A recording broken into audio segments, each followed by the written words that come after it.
Boa tarde, irmãos. Louvado seja Deus pela chuva que cai, em símbolo do derramamento do Santo Espírito sobre nós. Abra sua Bíblia em Gênesis capítulo 15. Em Gênesis capítulo 15, Deus faz um pacto com Abraão, e esse pacto, como Deus falou com Abraão, é algo assim maravilhoso, maravilhoso. Abraão estava vindo de uma guerra, de um lutar contra reis.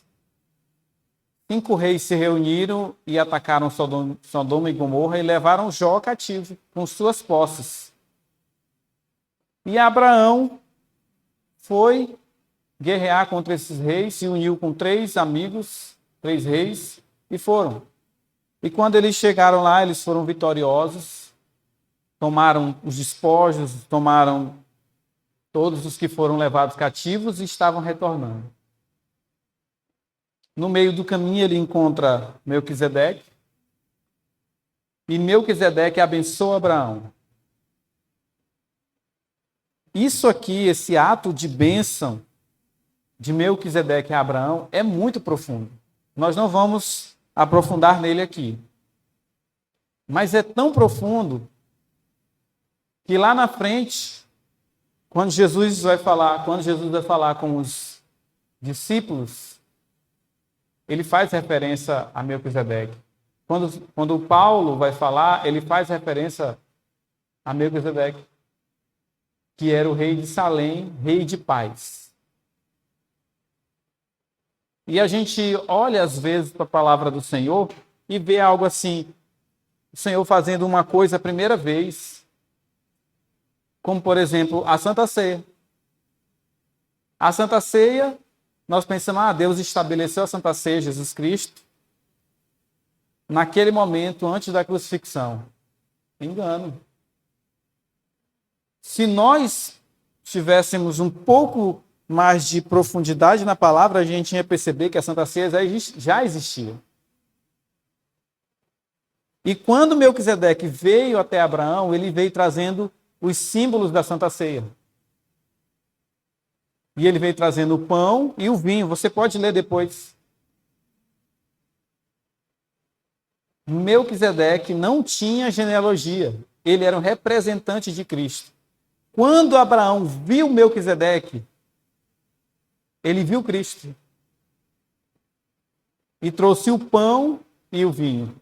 Emblemas do corpo de Cristo, Coríntios fala. Então, essas coisas estavam bem latentes, bem fixas em Abraão. Quando ele viu Melquisedeque, ele realmente compreendeu.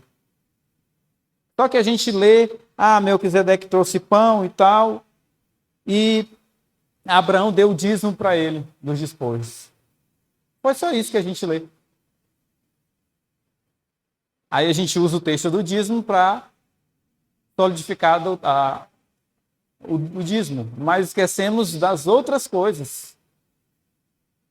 E mais na frente, é o que nós vamos ler agora. Depois dessa situação, desse momento que ele passou com Melquisedeque, ele volta e ele sente medo. Porque os reis que ele tinha destruído, os liderados, nem todos morreram. E Abraão tinha o receio desses homens se reunirem e voltar para matá-lo. E aí você vai observar agora o que Deus fala para Abraão. Nós vamos ler a partir do verso 1. Antes vamos curvar nossas frontes e vamos pedir ao nosso Pai que nos dê entendimento da sua palavra. Ó Pai, a sua palavra está aberta. Da mesma forma como o Senhor veio a Abraão, o Senhor vem e está aqui a falar. E nós possamos ter essa fé, acreditar, assim como nosso pai, Abraão, se alegrou em ver o Senhor, em ouvir a sua palavra. possamos também nos alegrar ao ouvir a sua palavra, Senhor. Nós te pedimos essas bênçãos em nome de Jesus. Amém. Diz assim: depois dessas coisas, a palavra do Senhor veio a Abraão em uma visão, dizendo: não temas, Abraão, Abrão, eu sou o teu escudo, e a tua recompensa será infinitamente grande. Imagine, Abraão estava receoso de que aqueles homens que ele tinha destruído, a maior parte dele, voltasse. E aí vem uma visão do Senhor, e o Senhor fala a Abraão: olha, Abraão, não temas. Eu sou o teu escudo. O que realmente Deus estava falando a Abraão? Não te preocupa com o que, se eles vão vir. Eu estou defendendo você. Isso Deus falou a Abraão. Só que todas as promessas dadas a Abraão são suas. Se todas as promessas dadas a Abraão são suas, Deus está falando com você e comigo aqui: não temas, eu sou o teu, a tua recompensa será infinitamente grande. Nós temos muitos medos, muitos traumas, carregamos muitas tristezas. Se nós, como Abraão, ao ouvir a palavra do Senhor, nós vamos perceber na próxima palestra, uma das próximas que eu vou falar, porque realmente ele acreditou nisso, que na história vai mostrar que Abraão realmente tinha Deus por escudo. Então, se nós, eu e você, crermos nisso, nós não andaremos temerosos quanto ao futuro. Há uma teologia dentro do povo de Deus que tem se mostrado terrível para nós. E Deus, até certo ponto, nos limitou de compreender certas coisas com relação ao futuro. Porque se nós soubéssemos de todas as coisas que aconteceriam exatamente como elas aconteceriam, nós ficaríamos terrivelmente abalados hoje. Mas há uma teologia, há pessoas ensinando, tentando trazer todas as coisas do futuro para o presente. E nós, indiretamente, na verdade, naturalmente, queremos saber das coisas. Eu tenho visto o resultado dessa teologia. Pessoas ansiosas, preocupadas, decepcionadas. Em 2017, eu morava no Maranhão, em São Luís, e começou-se a ventilar muito sobre a questão da vinda de Cristo, que ia ter um apagão, que ia ter isso, que ia ter aquilo, que ia acontecer dessa forma. Eu lembro que em setembro de 2017, uma pessoa apareceu no YouTube dizendo: vai haver um apagão esse mês. E eu fiquei assim: vai haver uma... Ixi, então vai começar tudo, os eventos e não sei o quê, tudo. Passou 2017. Essa mesma pessoa, desse mesmo canal, falou a mesma coisa em 2018. 2019. 2020.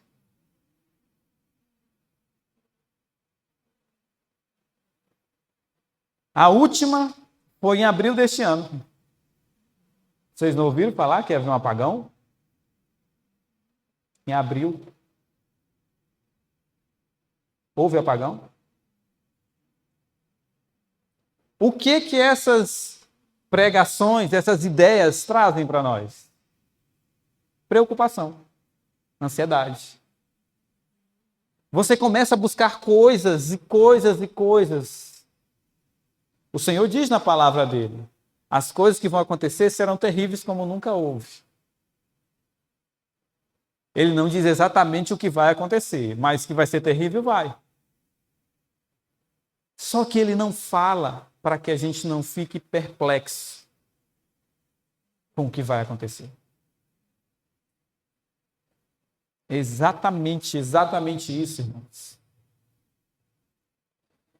Exatamente. Na verdade, o Senhor quer nos ensinar que mesmo as coisas terríveis que vão acontecer, Ele é o nosso. É isso. Diante das tribulações, diante dos acontecimentos finais, Deus vai ter um povo como Abraão, que ouviu e creu. Eu sou o teu escudo. Eu tenho visto pessoas indo para o campo. Já moro no campo há pouco mais de 3 anos. Eu tenho visto pessoas indo, vendendo tudo por metade do preço. Na pandemia foi muito isso. A gente vendendo pela metade do preço suas terras, correndo desesperado porque ia acontecer isso, ia fechar e não sei o quê. Nós estamos sendo guiados pela vista ou pela palavra de Deus? Nós precisamos entender isso. Deus é o nosso escudo. Eu não estou dizendo que as pessoas não devem sair da cidade, que devem permanecer lá. Não falei isso aqui. Eu só estou dizendo que nós devemos agir pela fé no Senhor Jesus e não ser motivados por eventos que estão acontecendo. Esses eventos que estão acontecendo, irmãos, se eles nos motivam, quando eles passam, a nossa fé vai lá para o chão. É exatamente isso. Então eu conheço várias pessoas que foram para o campo nesse burburinho de que ia fechar, de que isso e aquilo, com medo, sem ter Deus como seu escudo. Sabe o que aconteceu? Uma grande parte dos que eu conheço voltaram para a cidade. E estão voltando até hoje. Porque estão indo pelo medo. Deus nunca guiou seu povo pelo medo. E é isso que a gente vai ver aqui. Como Deus guia o seu povo. Não é pelo medo. É dizendo: meu filho, não te preocupe, eu sou o teu escudo. É para ir para o campo? É. Mas segue a minha orientação. Segue o que eu já falei. Te planeja, te organiza. Não sai daí como um doido desesperado para depois voltar e dar um testemunho terrível contra a orientação que é do Senhor. E esse é o grande problema de não seguir a orientação do Senhor. O testemunho é horrível. É uma pregação contra o Senhor. E Deus fala: eu sou o teu escudo. Vamos continuar lendo. Verso 3. Verso 2. E Abraão disse: Senhor Deus, quem me darás, visto que ando sem filhos e o mordomo da minha casa é o Damasceno Eliezer? E Abraão disse: eis que não me deste semente, e eis que um nascido na minha casa é meu herdeiro. E eis que a palavra do Senhor veio a ele dizendo: este não será o teu herdeiro, mas o que sairá das tuas próprias entranhas, esse será o teu herdeiro. Verso 5. E ele o trouxe para fora e disse: olha agora para o céu e contra as estrelas. Olhe para o céu e contra as estrelas. Se tu fores capaz de contá-la, assim disse o Senhor, assim será a tua semente. E creu ele no Senhor Jesus, e ele atribuiu isto por justiça. justiça. Parece um pouco fora do normal, né?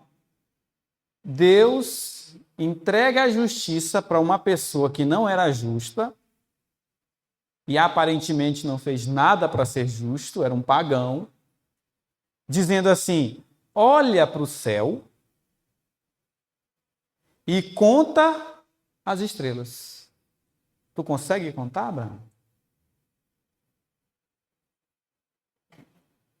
Assim será a tua descendência.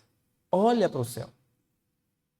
No livro A Mensagem do Terceiro Anjo, de 1893, Jones fala assim: quando Deus fala isso a Abraão, para nós ele está falando assim: olha para a quantidade de pecados que você tem. Você consegue contar? Olha para os seus defeitos de caráter. Você consegue contar? Você consegue contar? São muitos. Se você crê no Senhor Jesus, tudo isso vai ser limpo. Pelo poder de Deus na sua vida. É assim que ele fala. Na Mensagem do Terceiro Anjo de 1893. Irmãos, quando eu li, eu disse: Senhor, é isso? E eu estou tentando fazer isso, reforma, fazer isso, fazer aquilo, para receber a justiça que o Senhor me dá de graça. Somente pela fé. Só pela fé, irmãos. Se nós crermos no Senhor Jesus, nós receberemos a justiça de Cristo. E aqui nós vamos ver que justiça é essa. O que é a justificação pela fé pregada a Abraão? Ellen White diz que a justificação pela fé é a obra, isso aqui é muito conhecido, né? É o ato de Deus de lançar a glória do homem no pó e fazer o quê? Por ele aquilo que ele não pode fazer. Abraão não podia se limpar. O Jonatas também não. Ninguém que está aqui pode. Nenhum ato nosso de obediência consegue limpar. A menos que Cristo nos limpe. Irmãos, quando Deus pregou a Abraão e ele creu, ele foi tornado justo. Não é algo difícil. Nós não precisamos caminhar de joelhos quilômetros para receber perdão. Ninguém precisa fazer penitências. Nós aprendemos isso com outra denominação. E às vezes, como eu falei, nós começamos pela fé e depois queremos continuar pela vista. Paulo fala isso. Não, não e não. Deus nos levantou com uma mensagem poderosa, irmãos, de limpeza de pecados, de vida justa. Abraão foi tornado justo. Então nós precisamos entender essas coisas. Abra sua Bíblia em Romanos capítulo 4. Romanos capítulo 4, versos 6 até o 9. Diz assim: assim também Davi declara: bem-aventurado é o homem a que... vamos ler a partir do verso 5. Mas aquele que não trabalha, mas crê naquele que justifica o ímpio, sua fé é atribuída, é imputada como justiça. Assim também Davi declara: bem-aventurado o homem a quem Deus atribui justiça sem as obras. Dizendo, olha que Paulo diz que Davi fala: abençoados são aqueles cujas iniquidades são perdoadas e cujos pecados são cobertos. Abençoado é o homem a quem o Senhor não imputa o pecado. Venha então esta bênção só para a circuncisão ou também para a incircuncisão? Pois dizemos que a fé foi imputada a Abraão como justiça. Abraão era circuncidado quando foi tornado justo ou era incircuncidado? Está escrito no capítulo 17 que há a circuncisão. Nós lemos do 15. Então, irmãos, essa bênção dada a Abraão é uma bênção que é dada a todos. Para que a bênção de Abraão seja dada a nós. A todos os seres humanos. Nós receberemos isso pela fé e passaremos isso para as pessoas. Há pessoas sofrendo aí fora. Com medo, com tristeza, atribuladas pelos seus pecados. Sem uma esperança, sem um Salvador. E nós temos na palavra do Senhor a bênção. A bênção é a justificação pela fé. Quando o fariseu estava orando e batendo no peito, dizendo: Senhor, eu sou melhor do que esse rapaz aqui. Eu faço jejum, eu faço isso, eu faço aquilo. E aquele homem: tem misericórdia de mim, o publicano, pecador. Aquele publicano reconheceu que ele não tinha condição em si mesmo de ter qualquer melhora. E ele foi buscar a Deus como se não tivesse, não tivesse mesmo nenhuma, fora de Cristo, nada que pudesse resolver o seu problema.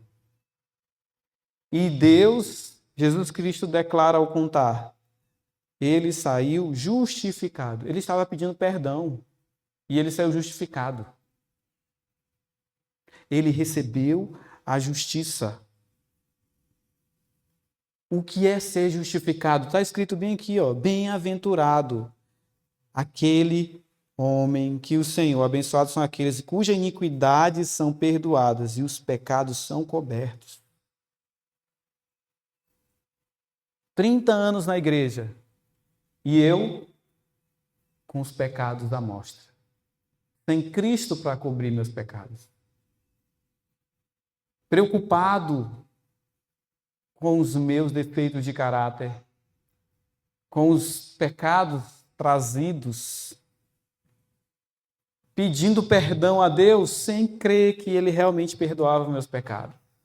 Sem confiar que isso é verdade, que quando você confessa e deixa, você alcança misericórdia. Sem crer nisso. Quantas vezes nós não já oramos pedindo perdão e saímos com o mesmo senso de peso sobre nós? Quando Deus diz: perdoados estão os teus pecados, acabou. Está realmente perdoado. Isso é verdade, irmãos. Isso é verdade.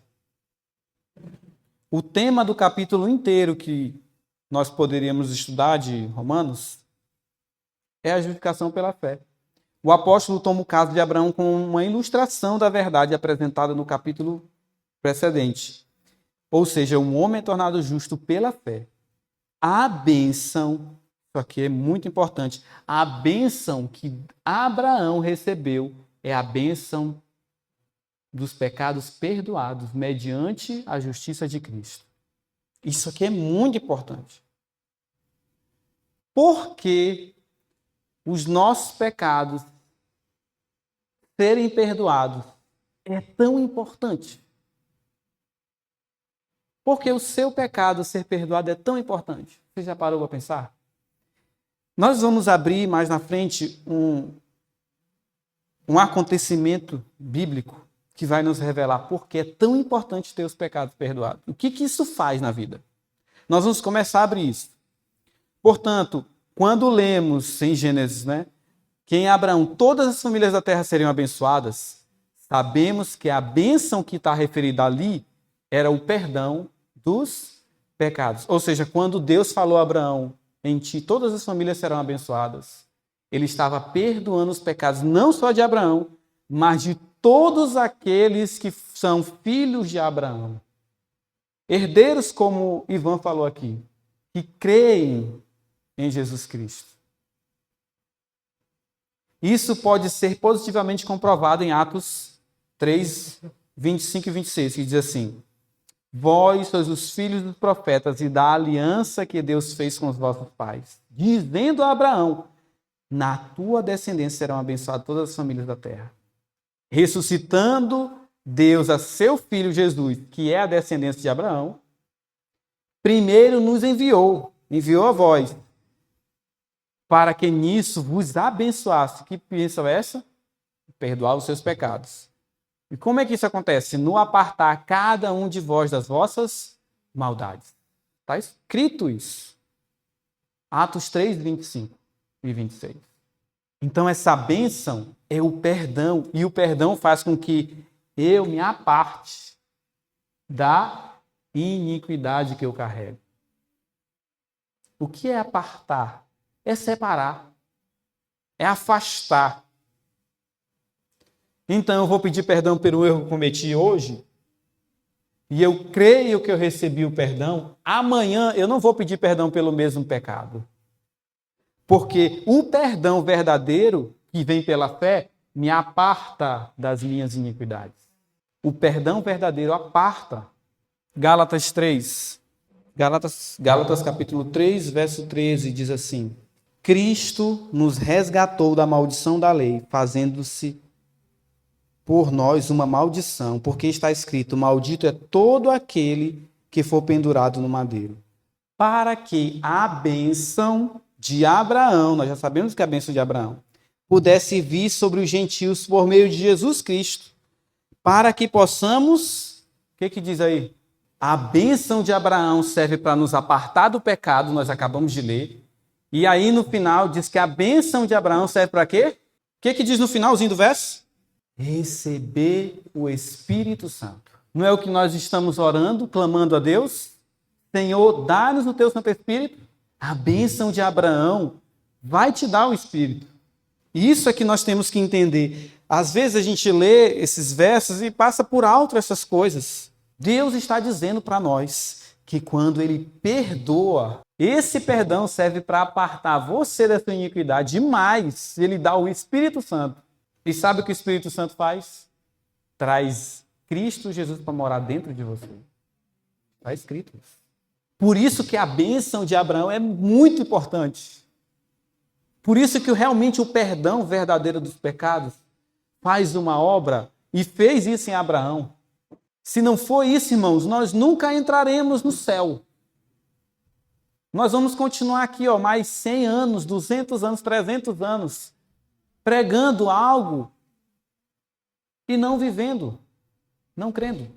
João capítulo 20, verso 21 e 22 diz assim: E Jesus lhe disse mais uma vez: a paz seja convosco.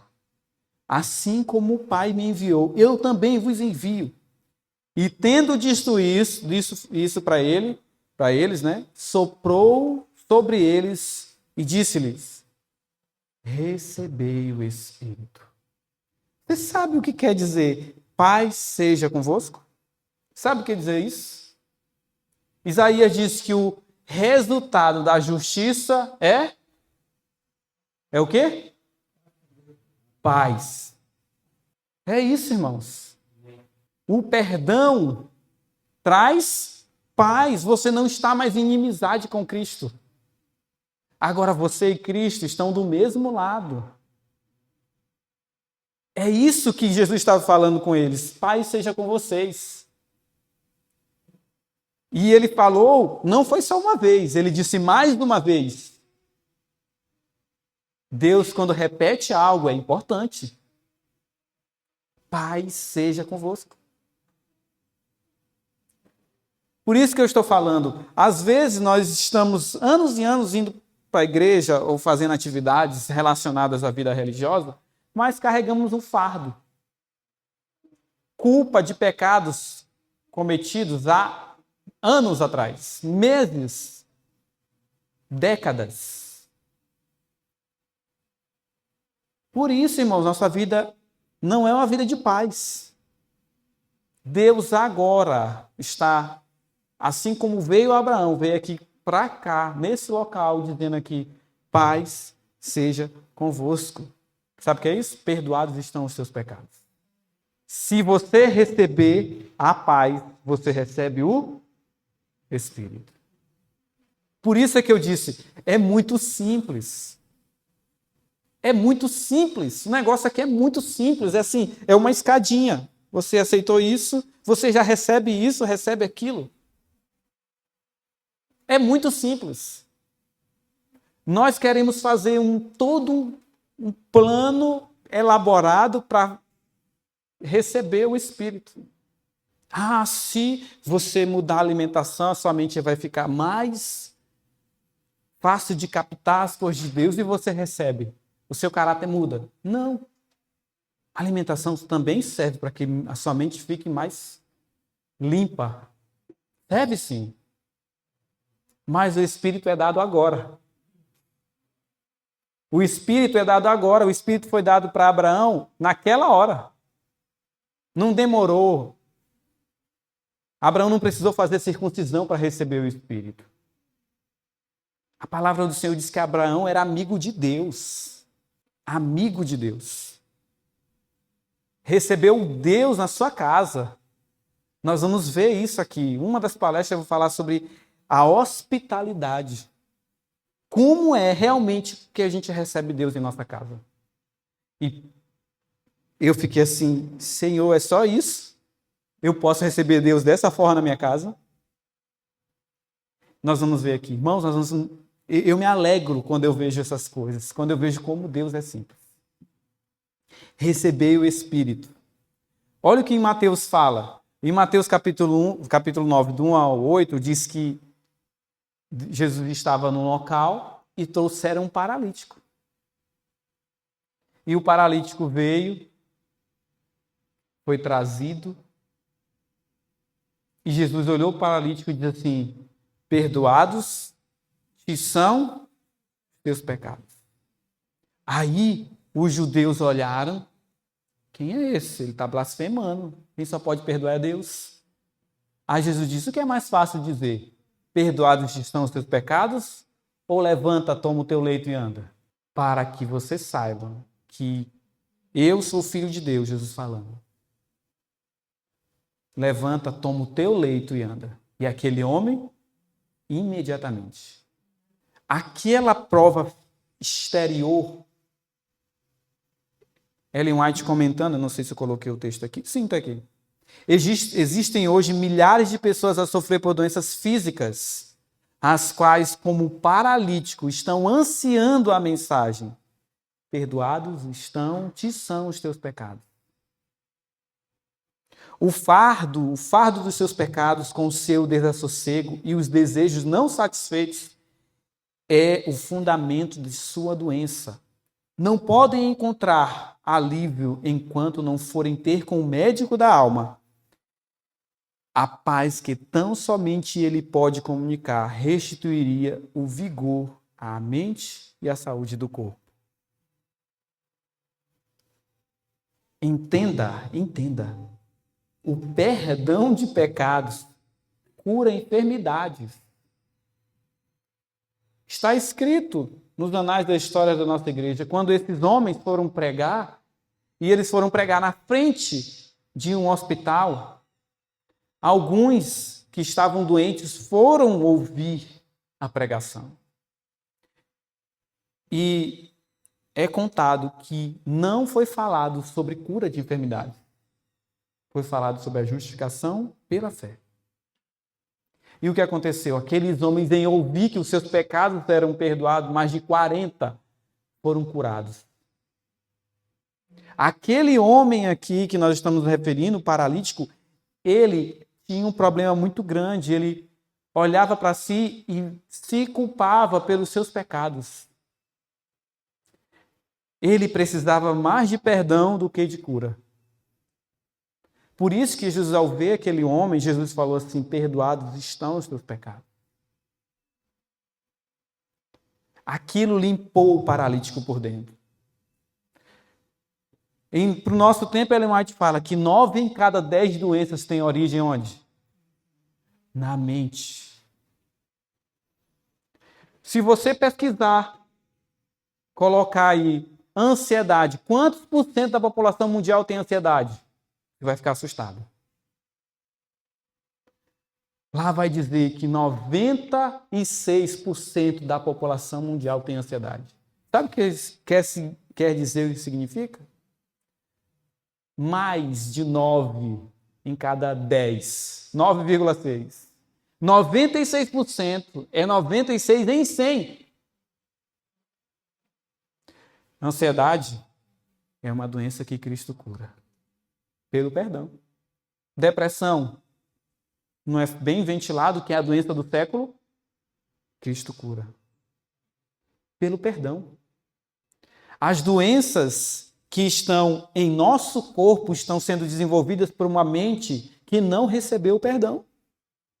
E por isso você vê vegetarianos restritos, morando no campo, doentes, morrendo, porque não receberam o perdão, não têm paz com Deus, só tem condenação sobre si. Não são como Abraão, eu sou o teu escudo. Fique tranquilo. Eu estou contigo. Não são como Abraão, não acreditam. Por isso a sua saúde é debilitada. Talvez aqui tem pessoas que estão sofrendo doenças, resultado de uma mente doente. Nós precisamos entender. Nós estamos caminhando para um tempo, irmãos, que se não for Deus pelo povo dele, ninguém vai conseguir resolver. Se não for Deus por você, nada você vai conseguir fazer. Todo o apoio humano será tirado. Não é assim que está escrito? Se todo o apoio humano será tirado, quem será o teu escudo? Um muro? Uma cerca? Uma câmera? Tem pessoas que vão para o campo e fazem isso, muram tudo. Eu conheço uma pessoa que o projeto dela é colocar 3 cercas. Uma cerca ao redor da casa, e coloca o cachorro, outra cerca e outra cerca para chegar dentro de casa. Eu sou o teu escudo, o Senhor fala. O escudo é arame? Não estou falando que nós não devemos ter cercas. Outro dia a gente estava plantando milho, o gado do vizinho entrou e comeu tudo. Mas nós não temos que ter a cerca como nosso escudo. A cerca não é escudo para ninguém. Nada é o nosso escudo a não ser Cristo. E se nós não tivermos essa certeza em nosso coração, irmãos, qualquer situação que aconteça, nós vamos nos desestabilizar. Muito obrigado. Qualquer situação. Você vai ficar... e agora? O que eu faço? Deus é o nosso escudo. E agora nós vamos ver realmente o que é o perdão, assim, de uma forma profunda na palavra de Deus. Abra sua Bíblia. 2 Samuel. Estamos já finalizando. 2 Samuel. Quando eu li isso aqui, irmãos, que nós vamos ler agora, eu fiquei maravilhado. Eu nunca pensei nisso. Deus realmente é poderoso. E Ele deixou tudo escrito, de forma simples. Eu gostaria que alguém pudesse ler esses versos. De 2 Samuel, capítulo 19, do 9 ao 14. E, em todo o país, eles começaram a brigar. Eles diziam: o rei Davi nos livrou dos nossos inimigos. Ele nos livrou dos filisteus, mas agora fugiu de Absalão e saiu do país.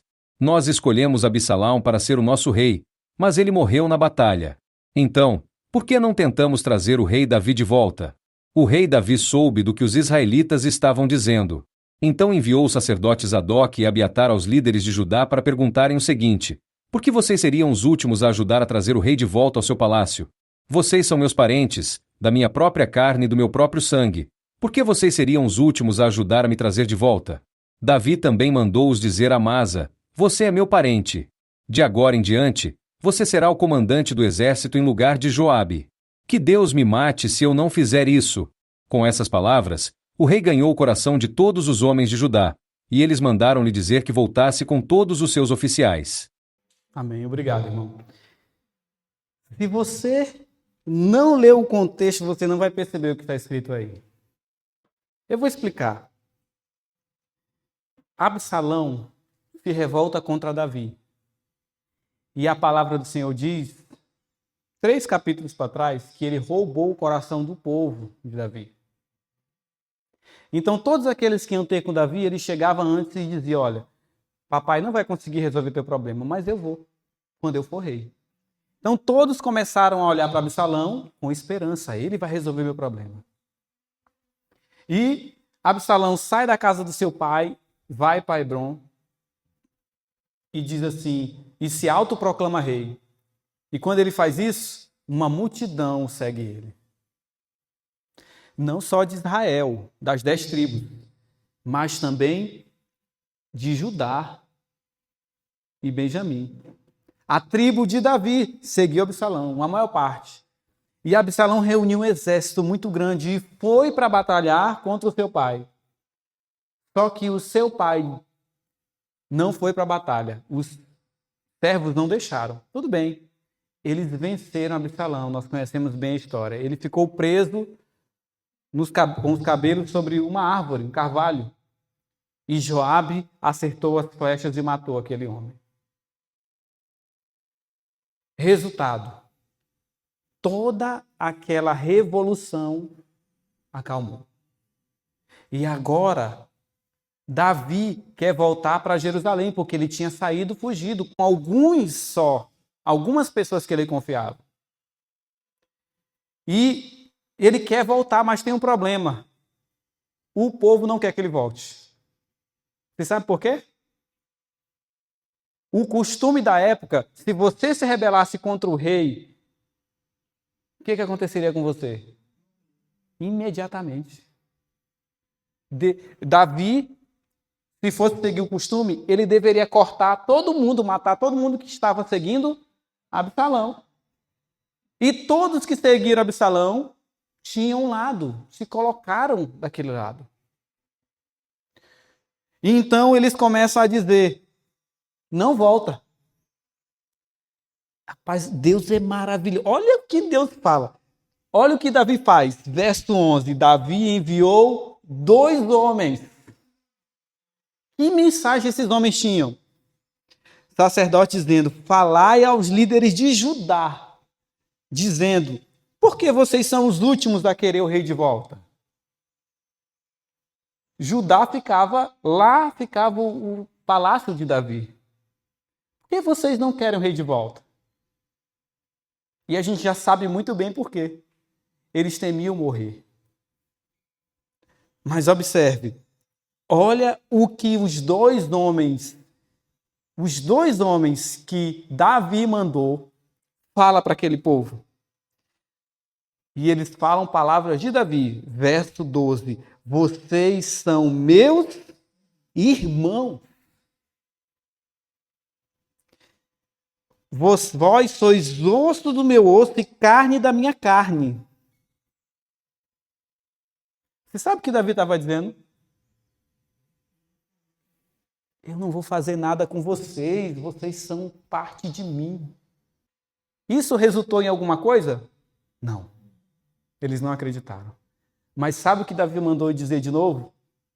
Olha, e dizei a Amasa, olha o que Davi fez. Não és tu osso do meu osso e carne da minha carne? Quem era Amasa? Isso aí, volte um pouquinho, nós vamos ver quem é Amasa. Capítulo 17, verso 25. 17 e 25 diz assim, e Absalão fez de Amasa capitão do exército em lugar de Joabe. Joabe era o capitão do exército de Davi. E esse Amasa era filho de um homem o nome era Itra, um ismaelita. Ok, tudo bem. Essa é a informação que nós precisamos. Amasa era capitão do exército de Absalão. Amasa foi colocado num posto para matar Davi. E você sabe o que Davi fez? Olha o que está escrito aqui. Amasa, tu é osso do meu osso e carne da minha carne. Assim faça a Deus outro tanto, se tu não fores capitão do exército diante de mim continuamente no lugar de Joabe. Você teria coragem, no lugar de Davi, de colocar a pessoa que estava organizando a sua morte como capitão do seu exército? Você faria isso? É muito forte, irmãos. Você teria coragem, sabendo que aquela pessoa roubou a sua casa, trazer a pessoa para a sua casa? Você teria coragem? Irmãos, sabe o que isso fez com o povo? Está no verso seguinte. E ele dobrou o coração de todos os homens de Judá, tal como o coração de um homem. Ele quebrou o coração. Aquele povo não acreditava que Davi tinha estendido perdão a ele. Não acreditava que eles seriam justificados, perdoados. Não acreditava. Quando Davi faz isso, todo o povo, ele fez isso com aquele que queria matá-lo. Ele colocou Amasa como o primeiro. Irmãos, você ainda não entendeu. Exatamente isso aqui é a nossa história. Essa história aqui é a história de Abraão. Essa história é a nossa. Deus falou assim, Deus prometeu que vai nos fazer assentar nos lugares. Mas quem nós somos? Amasa. Nós batalhamos contra o exército de Deus. É isso aí. Nós nos rebelamos contra Deus. Nós fazemos planos. E Deus oferece um lugar no céu, não só um lugar no céu qualquer. Ele oferece um lugar no trono, irmão. Por isso é que quando eu li, Senhor, o que a Amasa fez para merecer isso aqui? O que foi? Nada.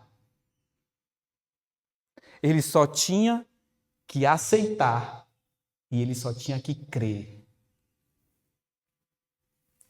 Porque se ele não cresce, ele ia para lá pensando, Davi está planejando algo para fazer comigo. Ele vai me botar lá perto dele, depois corta o meu pescoço, adeus. E muitas vezes é assim que nós agimos com Deus, dessa forma. Nós olhamos para nós mesmos e vemos, nós não temos condição. E aí veio uma bondade tão grande, não, isso é muito bom para ser verdade. Isso não é verdade. Ele está fazendo isso porque ele quer me punir. Deus revelou o plano da salvação em uma história tão simples. Tão simples, irmãos. E com isso, ele quer dobrar o nosso coração, um coração de pedra. Ele quer transformar o coração de pedra do ser humano, do Jonatas, do Léo, em um coração de carne. Só podemos ter um coração transformado se a gente olhar para Cristo e ver isso bem aqui. Esta misericórdia.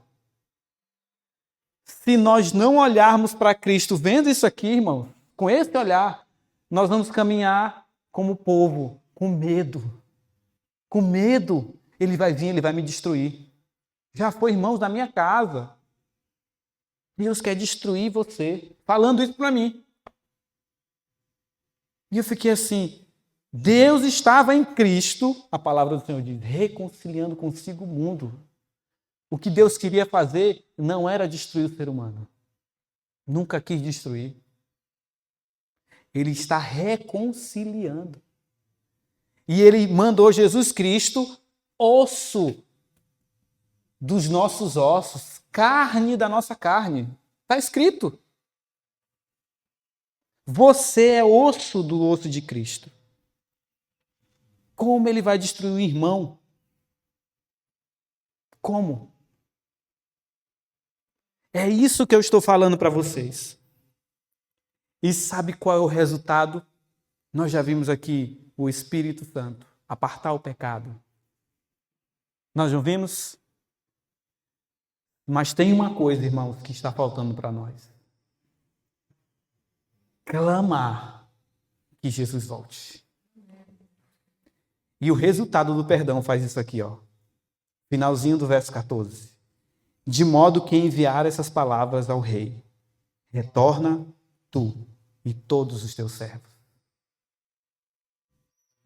Isso aqui é o resultado de perdão. Quando você for realmente perdoado, o seu desejo é que o seu irmão, osso dos seus ossos, volte imediatamente. Por isso que eu estou falando, essas palavras, bendito, a paz seja com você, isso é muito profundo. Isso faz uma mudança quando você realmente entende, isso faz uma mudança total na sua vida. Seu desejo é outro, irmão, não é mais estar nessa pátria aqui. É clamar, retorna, Senhor, retorna, Senhor. Retorna tu e todos os anjos que estão lá no céu. Esse é o resultado do perdão. É por isso que Deus diz assim: você é justo. Você está justificado. Esse é o perdão. Ele nos chama de irmãos. Olha o que está escrito, porque assim o que santifica como os que são santificados são todos de um, por cuja causa ele não se envergonha de nos chamar de. Foi exatamente o que Davi fez aqui. Vocês são meus irmãos. Vocês são o mesmo osso, a mesma carne. Ele veio para essa terra com a mesma, Jesus veio com a mesma carne. Está escrito. Como? Olha o que diz, mas Deus, que é riquíssimo em misericórdia, pelo seu muito amor com que nos amou, estando nós ainda mortos em nossas ofensas, nos vivificou com Cristo, pela graça sois salvos, e nos ressuscitou juntamente com Ele, e nos fez assentar nos lugares celestiais, em Cristo Jesus, para fazer alguma coisa, para mostrar nos séculos vindouros as abundantes riquezas da sua graça pela sua benignidade para conosco em Cristo Jesus. Exatamente isso que nós acabamos de ler aqui. Deus muito rico. E por isso eles pediram, volta, Davi. Se você agiu com ele assim, que fez o que fez, você vai ter muita misericórdia para comigo. Deus não nos tratou segundo os nossos pecados, nem nos recompensou segundo as nossas iniquidades. Pois assim como o céu está elevado acima da terra, assim é grande a sua misericórdia para os que os temem. Assim como está longe o Oriente do Ocidente, assim ele afasta de nós as nossas, perdoados que são seus pecados. Se você entender isso, você vai pedir, Senhor, retorna. Retorna, porque esse perdão me afastou de todos os meus pecados. O seu perdão trouxe o Santo Espírito para habitar em meu coração. Quebrantou o meu coração. Não é mais um coração de pedra, é um coração de carne. Um coração renovado. segundo o coração de Deus. Por isso é que Davi era segundo o coração de Deus. É assim que se age segundo o coração de Deus. E quem recebe o perdão faz o que com o perdão? Fica para si? Não. Foi isso que Davi fez. Ele recebeu e deu. Havendo Deus antigamente falado muitas vezes, de muitas maneiras aos pais, a Abraão, a Isaac, a Jacó, Noé, pelos profetas, a mim e a você, hoje, nos falou pelo Filho. Agora, a quem constituiu herdeiro de tudo e por quem também esse mundo foi feito. Perdoados que são os teus pecados. Vamos orar.